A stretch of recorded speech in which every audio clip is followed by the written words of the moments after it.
In an authentic hadith cited in Bukhari, women are regarded to have less intelligence than men, and also their deen is incomplete. Please elaborate.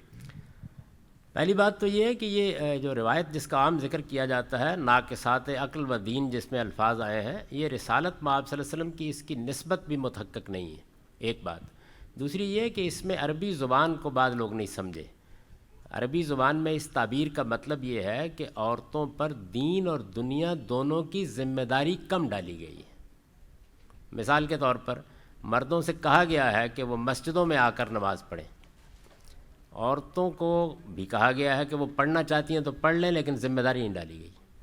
مردوں کو کہا گیا ہے کہ اگر مسلمانوں کا حکمران خطبہ دینے کے لیے آ جائے تو لازم ہے کہ مسجد میں آئیں جمعے کے لیے۔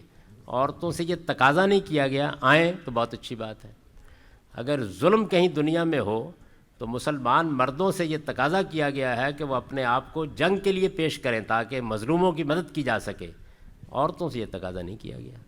تو اس وجہ سے دین اور دنیا کے معاملات کی ذمہ داری کم ڈالی گئی ہے، یہ مطلب ہے اس کا مطلب وہ نہیں ہے جو عام طور پر لوگ سمجھتے ہیں۔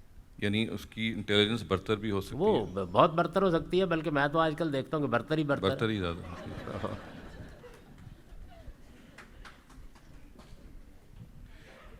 یہ سوال ہے جی کہ رمضان بے شمار ایسے معاملات ہیں جن میں کبھی آپ مقابلہ کرا کے دیکھیں، آپ مرد حضرات بہت مسکرا رہے ہیں، آپ ہار جائیں گے۔